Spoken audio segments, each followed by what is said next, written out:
Ave Maria Stella. Hello and welcome back to Vatican II in a Year. This is your host, Father Matthew Schneider. I am a priest of the Legionaries of Christ, and I'm a theology professor. This is a podcast on the Star Quest Production Network at sqpn.com.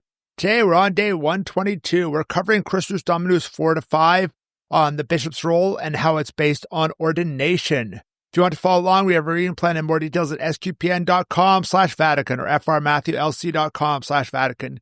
Yesterday, we talked about the introduction to this document on bishops, right? So Christus Dominus is the document on bishops. We talked about how they're connected to Christ, the role of the Pope and the bishops, each individually, and then the union of the bishops. Today, we're starting a new chapter, chapter 1, which is on the relationship of bishops to the universal church, and we go straight into section 1.1, the role of bishops in the universal church. So it's almost similar. The chapter is the relationship of bishops to the universal church, and the section is the role of bishops in the universal church. So very similar. We're going to cover, this section will take us 2 days to cover. The chapter takes a little longer. I forget exactly how many days. Today, we're going to talk about how all bishops are part of the body and can exercise collegiality, either each on their own or via synods. So paragraph 4 has 2 subparagraphs, and I'm going to read them separately. Paragraph 4a is about all bishops being part of the body of bishops, and B is about exercising authority together when not physically united, like all around the world, the bishops agreeing on something, things like that, right? So that's what we're going to talk about, and then 5, we'll talk about the synod part. So let's read 4a. By virtue of sacramental consecration, hierarchical communion with the head and members of the college, bishops are constituted as members of the episcopal body. The order of bishops is the successor of the college of the apostles in teaching and pastoral direction, or rather in the episcopal order, the apostolic body continues without break. Together with its head, the Roman pontiff, and never without its head, it exists as the subject of supreme plenary power over the universal church. But this power cannot be exercised except by the agreement of the Roman pontiff. This power, however, is exercised in a solemn manner in an ecumenical council. Therefore, this sacred synod decrees that all bishops who are members of the episcopal college have the right to be present at an ecumenical council. So, right, this is pretty straightforward. A lot of this is, I think, quoting or at least paraphrasing Lumen Gentium. You probably, if you remember those paragraphs in there on bishops, it is really close to that, right? And here we talk about that members of the body sacrament of orders and communion. So they're members of the episcopal body, the body of bishops, both by having received that third level of the sacrament of orders and communion with each other and with the Pope. And then, they only need, the power is exercised in that communion, right? So, for example, a schismatic bishop doesn't have any power, right? Because why? Because he's no longer in union with the other bishops, with the Pope. Schismatic bishop is like some of the more hardcore trads, like beyond the SSPX and things like that. They have their own bishops who are not in communion with the Pope or any other Catholic bishops. The SSPX is a little more complicated. We could do a whole episode on like what their exact relationship is, but let's not get into the SSPX right now, but that's just that idea, right? And this whole order together is the successor of the College of the Apostles. It continues to the end of time, all the bishops together, right? So all the bishops together are, that continuation of that whole apostolic college, the whole 12 apostles, right? Including Matthias, but not Judas, right? The apostolic college from Pentecost, not from the Last Supper. Even though probably some of the bishops in the world are probably not the best and probably might represent Judas a little better. But the vast majority are very good. But that's the idea, right? That continuous line of the apostolic college. The bishops are the successors of the apostles. Other than St. Peter, we don't really say the bishop is the successor of this specific apostle, but we do say the whole college is the successor of the whole apostolic college. And then we go to 4b, and this is talking about the not needing to be physically united for the college to exercise it, right? This is quoting Vatican I directly for the whole paragraph, the whole subparagraph, and this is really, I think, emphasizes this hermeneutic of continuity. A lot of people, when they interpret Vatican II, they interpret it all different and things like that. But one of the things that I do think is important here is to, and you'll notice it when I do the interviews, is to interpret it in the wider context, right?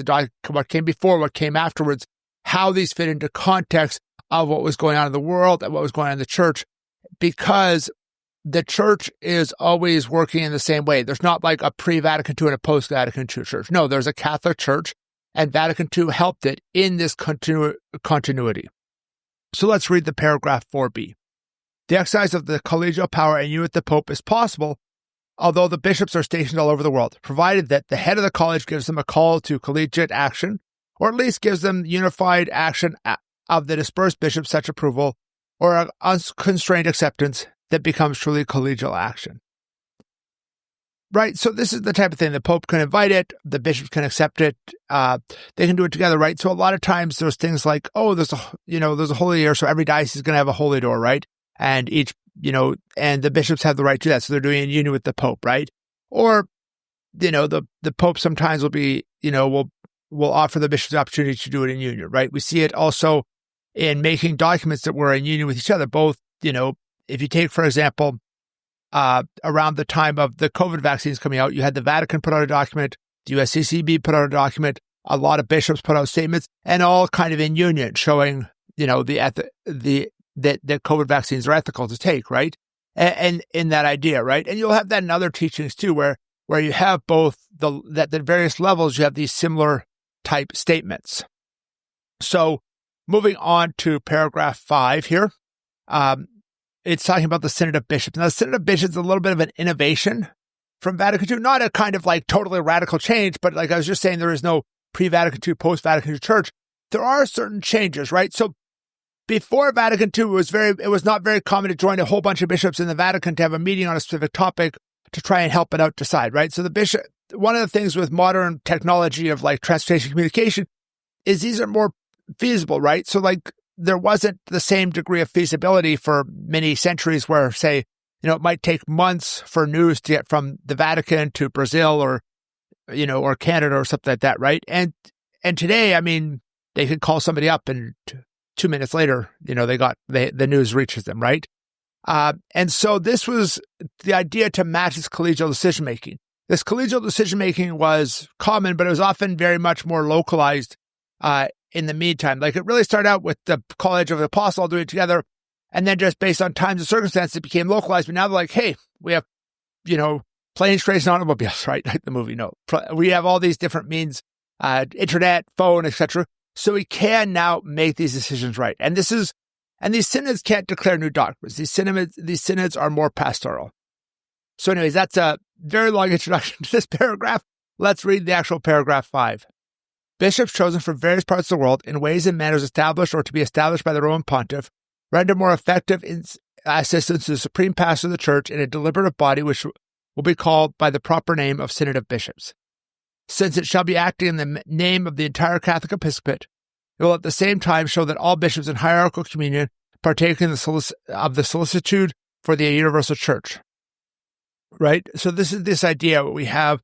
We're all participating together. We're all doing it for the solicitude of the church. We want the church to be good, right? And this shows this idea of unity of, this bishop from here, this bishop from there, they're all united about like, a synod on the laity or the synod on the family or things like that, right?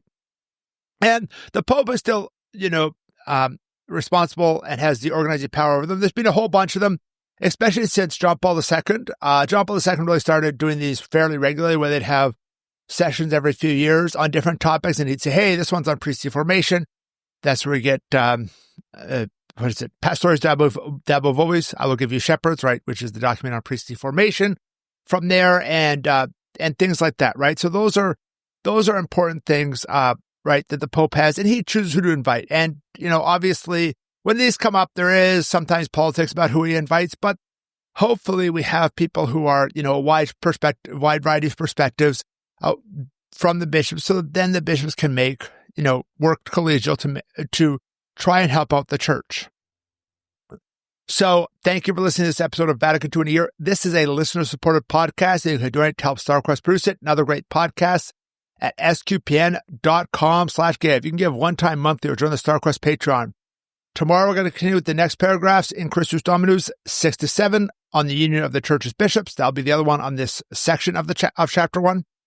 Please join us then to learn more about Vatican II, which can provide a blueprint for the Catholic Church. For more information like playlists for individual documents and a reading plan, go to frmatthewlc.com/Vatican, sqpn.com/Vatican, or Vatican SQPN on Facebook or X. There's also an SQPN Discord server with a channel for Vatican II in a year at sqpn.com/Discord. I usually go on at least once a week, so you can often ask me questions there.